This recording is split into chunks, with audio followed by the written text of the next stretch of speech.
Bon, je voudrais d'abord dire merci. Merci pour l'opportunité. Bon, pour commencer, je dirais non, pas vraiment. Les compliments n'ont pas été les éléments qui m'ont poussé à me lancer dans l'interprétation et la voix off. Mon amour pour l'interprétation remonte jusqu'à ma tendre enfance, où j'aimais tellement l'anglais que je me souviens souvent je m'amusais vraiment à ramasser les emballages de biscuits et les notices de médicaments afin de lire ce qui était écrit en anglais. Et il y a souvent la traduction en français. Donc je lisais la version anglaise et je lisais la version en français. Et ça m'amusait, c'était comme des jeux de mots pour moi. Plus ou moins pareil pour la voix off.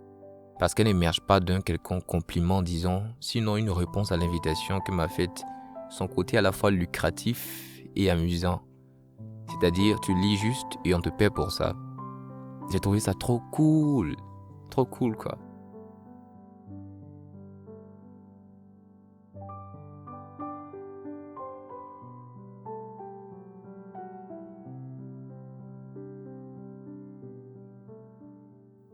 Non, pas du tout. Comme je le disais tantôt, l'amour pour la traduction orale, c'est-à-dire l'interprétation, était en moi depuis mon enfance.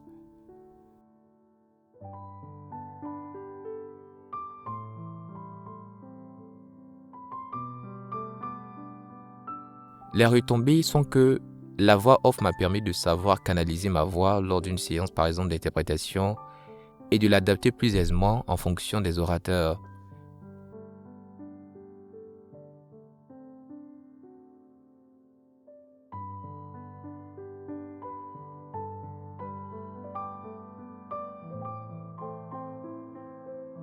La préparation avant une séance d'interprétation est très importante et part d'une simple préparation à une préparation plus complexe. Généralement, avant la séance, le client envoie la documentation relative à la réunion afin que l'interprète se familiarise avec les termes et terminologies de la réunion. Donc, l'interprète doit lire et faire des recherches par-ci et là, aller regarder d'anciennes vidéos portant sur le sujet ou lire d'anciens documents portant sur le sujet. En bref, c'est un ensemble de lectures intenses ainsi que de recherches.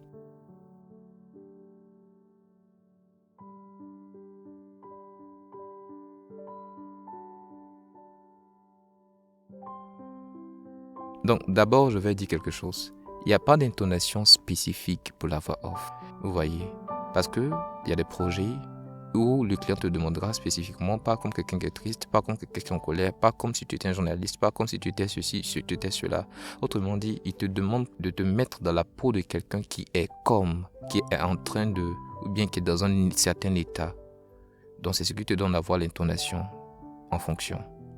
Donc, je dirais oui, parce que c'est ça. J'ai adopté plusieurs intonations en fonction de ce que l'orateur présentait. Puisque l'orateur, tu dois faire comme lui. Tu dois faire comme lui, tu dois l'imiter, disons, afin de pouvoir véhiculer le message comme il le faut. Il y a certes le message, mais également l'émotion qu'il veut susciter dans son auditoire à travers les différentes intonations qu'il adopte. Donc j'adopte l'intonation de voix off, plusieurs intonations de voix off en interprétation, presque tout le temps. Il n'y a pas d'intonation spécifique de toute façon. Donc, je ne peux pas dire avec certitude que je m'arrête et puis je fais comme si je faisais de la voix off. À moins que je sois en train de plaisanter, je m'amuse juste et puis je décide peut-être de changer ma voix ou bien d'imiter quelqu'un, de me mettre dans la peau de quelqu'un qui est ceci ou qui est cela. Ça dépend, voilà. Donc, je peux dire que ça m'arrive souvent peut-être de le faire consciemment, de décider de faire comme, voilà.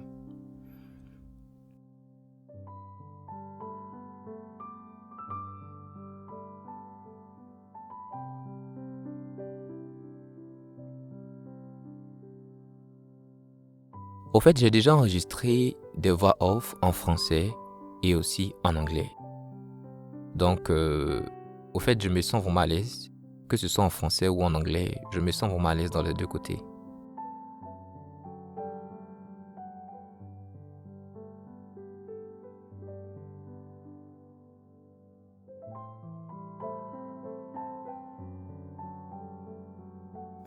Pour décrire ma voix, je dirais que ma voix est à la fois jeune et adulte. Jeune et adulte. La plupart du temps, lors des entretiens d'embauche, on ne demande pas de décrire. On te demande juste d'envoyer un échantillon de ta voix que les clients écoutent Et si ta voix lui plaît, la personne te contacte et te dit « Oh, j'aimerais que tu enregistres ceci, cela pour moi. » Tout simplement.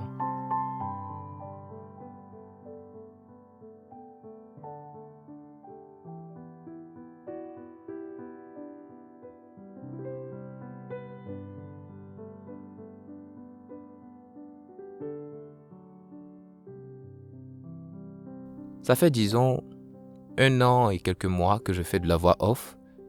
Je pourrais dire que oui, parce que je fais souvent quelques exercices de voix et lis aussi très souvent. Par moments, je lis comme si je faisais une voix off. Bon, ça c'est bon, ça c'est moi quoi.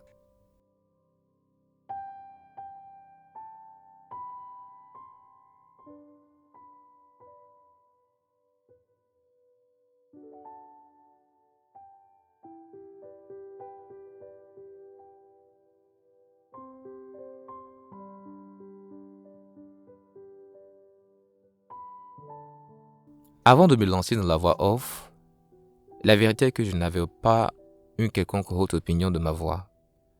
Permettez-moi de dire ceci, même un soulard avec la voix complètement dégradée peut faire de la voix off, mais il aura des contrats seulement lorsqu'on aura besoin d'une telle voix.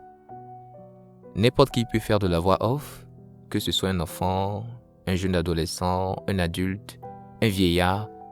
Chacun a une voix qu'un client quelque part recherche. C'est comme dans les films par exemple, lorsqu'il y a des dessins animés. On entend souvent, comme le dessin animé de Dora. On entend la voix de cette petite fille qui parle. C'est pas Dora le dessin qui parle, mais c'est un enfant, c'est une fille qu'ils ont emmenée en studio et la fille a posé la voix. Donc même les enfants peuvent le faire et ils le font.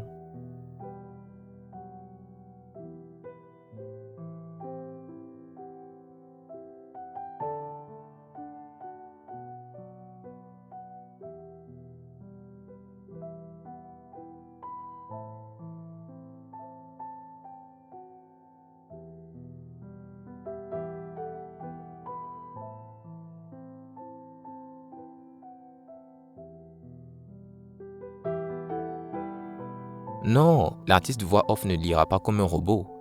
Il doit marquer de petites pauses par moment, bien avant même peut-être d'arriver à la virgule, en fonction des nécessités, des intonations, de l'émotion qu'on veut exprimer, ou bien de l'emphase qu'on veut mettre peut-être sur un mot en particulier.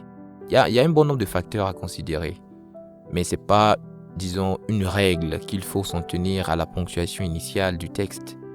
Les petites pauses lui permettent d'avoir de l'élan et un rythme.